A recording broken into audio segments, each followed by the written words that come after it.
ভিডিওটা দেখানোর আগে একটাই কথা বলবো, যদি আপনারা এরকম নতুন নতুন জায়গায় দর্শন করতে চান, ঘুরতে চান, তাহলে আপনারা আমার সাথে যোগাযোগ করতে পারেন। আমার এখানে ডেসক্রিপশানে নাম্বার দেওয়া থাকবে, সেই নাম্বারে কন্ট্যাক্ট করতে পারেন।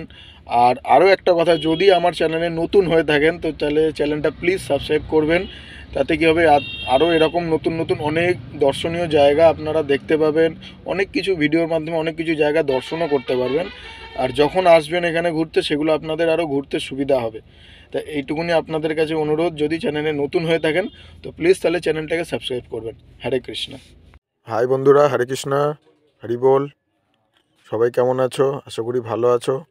আজকে আবার একটা এসেছি নতুন জায়গায়, নতুন দর্শনে।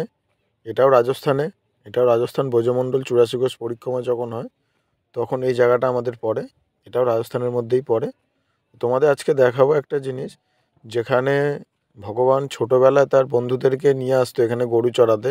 এসে গরুগুলোকে ছেড়ে রেখে দিয়ে, একটা জায়গায় ছেড়ে রেখে দিয়ে তারা এক জায়গায় বসে সেখানে খাওয়া দাওয়া এগুলো করতো তার বন্ধুবান্ধবদের নিয়ে। তো আজকে আমরা সেই জায়গাটায় এসেছি। এই জায়গাটাকে বলা হয় ভোজন থালি। এখানে সেই ভগবানের সেই সময়কার যেই থালার মধ্যে ওনারা খাওয়া দাওয়া করতো, তো সেই থালাগুলো এখানে রাখা আছে এখনও পর্যন্ত। যার মধ্যে ওনারা খাওয়া দাওয়া করতো সেই থালাগুলো এখনও এখানে রাখা আছে। 5500 বছর পুরনো সেই থালা, সেই পাথরের থালা এখনও এখানে রাখা আছে। তাই তোমাদের সেগুলোই আজকে এখানে দেখাবো। তাই বেশি কিছু বলবো না, চলো। এটা বেশি বড়ও নয়, ছোটও আছে। বেশি বড় অনেকক্ষণের নয়, ছোটোই আছে, চলো। তাই এইবারে আমরা এখান থেকে, এই সিঁড়িটা আছে, সিঁড়ি থেকে নিচের দিকে নেমে যাব। এখান থেকে নিচের দিকে নেমে গিয়ে তার আগে একটুখানি দেখিয়ে দিই। এই যে একটু দেখিয়ে দিই, হ্যাঁ, এই যে তোমরা ছোটো ছোটো যে কালো রঙের ওই যে খোপগুলো দেখতে পাচ্ছ, ওই খোপে ওইগুলোই হচ্ছে থালা। ওই যে কালো কালো যে মানে পাথরের যে আর কি গোল মতন যেটা, ওটাই থালা। ওই থালার মধ্যে ওনারা সব খাওয়া দাওয়া করতো। তো সেই থালাগুলোকে এখনও পর্যন্ত সেইভাবেই সীমিত রাখা আছে। এগুলো 5500 বছর পুরনো সেই থালা, সেইভাবে এখনও অনেক বাঁচিয়ে কুচিয়ে করে রাখা আছে। তা তোমরা যখন আসবে ঘুরতে, দর্শন করতে, তো তখন এই জায়গাটাকে অবশ্যই এসো।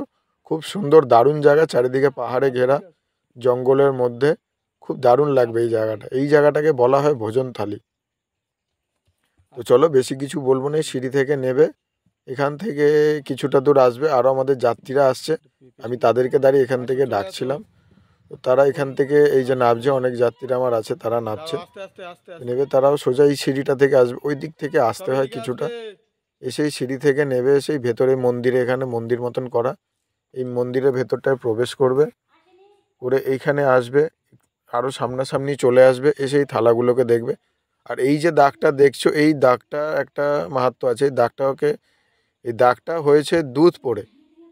দুধটা কার হাত দিয়ে পড়েছে? বলদেবের হাত থেকে দুধ পড়ে গিয়ে, সেই দুধ গিয়ে সোজা সামনে একটা সরোবরে পড়েছে। তাই তাই এই যে সরোবরটা, এই সামনে এখান থেকে গিয়ে এই যে দাগটা দেখছো সোজা গিয়ে সামনে সরোবর মতন আছে, একটু এখন জঙ্গল মতন হয়ে গেছে, তাও বাঁধিয়ে রাখা।